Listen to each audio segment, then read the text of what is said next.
નમસ્કાર મિત્રો તથા વડીલો, સ્વાગત છે તમારું આપણી આ સક્સેસફુલ ગુજરાત યુટ્યુબ ચેનલમાં। ખૂબ જ મોટા સમાચાર સામે આવી રહ્યા છે, એના વિશેની સંપૂર્ણ ચર્ચા આપણે આજના આ વિડીયોની અંદર કરવાના છીએ।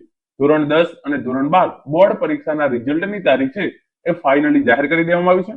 તો આજના આ વિડીયોની અંદર આપણે જોઈશું કે ધોરણ 10 અને ધોરણ 12 બોર્ડ પરીક્ષાનું પરિણામ છે એ કઈ તારીખે જાહેર કરવામાં આવશે। તો સૌપ્રથમ તમે અહીંયા જોઈ શકો છો ધોરણ 10 અને ધોરણ 12 બોર્ડના પરિણામ અંગે મોટા સમાચાર જે પ્રમાણે ન્યૂઝ મળી રહ્યા છે એ તમે અહીંયા જોઈ શકો છો। આ વર્ષે માર્કશીટમાં QR કોડ રહેશે, ઓનલાઈન વેરિફિકેશન કરી શકાશે। ધોરણ 10 અને ધોરણ 12 બોર્ડનું પરિણામ મેના પહેલા અઠવાડિયામાં જાહેર કરાશે।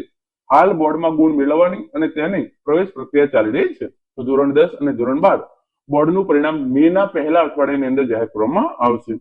તારીખ વિશે આપણે આગળ વાત કરીએ તો તમે જોઈ શકો છો ધોરણ 10 અને ધોરણ 12 નું પરિણામ મે મહિનાના પહેલા અઠવાડિયામાં જાહેર થઈ શકે છે। હાલમાં પેપર ચેકિંગ બાદની પ્રક્રિયા ચાલી રહી છે। વિદ્યાર્થીઓને કોઈ મુશ્કેલી ન આવે તે માટે દરેક માર્કશીટને અલગ અલગ તબક્કામાંથી પસાર કરી અને તૈયાર કરવામાં આવે છે, જેથી કોઈ પણ પ્રકારની ખામી કે વિદ્યાર્થીને નુકસાન ન થાય। આ સાથે જ આ વર્ષે વિદ્યાર્થીઓની સુવિધા વધારવા માટે ગુજરાત માધ્યમિક અને ઉચ્ચતર માધ્યમિક બોર્ડ દ્વારા દરેક માર્કશીટ પર QR કોડ લગાવાશે, જેથી વિદ્યાર્થીઓ કોઈ પણ સ્થળેથી વેરિફિકેશન કરી શકે છે। QR કોડ લાગુ કરવાના કારણે વિદેશ અભ્યાસ માટે જનારા વિદ્યાર્થીઓને મોટો ફાયદો થશે। કોઈ પણ સંસ્થા QR કોડ સ્કેન કરીને બોર્ડની લિંક પરથી માર્કશીટનું વેરિફિકેશન કરી શકશે। માર્કશીટમાં QR કોડ લાગુ થયા બાદ વિદ્યાર્થીઓ પોતાની માર્કશીટની ડિજિટલ કોપી ગમે ત્યાંથી વેરીફાઈ કરાવી શકાશે। કોલેજ એડમિશન પ્રક્રિયામાં દસ્તાવેજોની ચકાસણીમાં પેપરલેસ અને ભૂલ રહિત બનશે।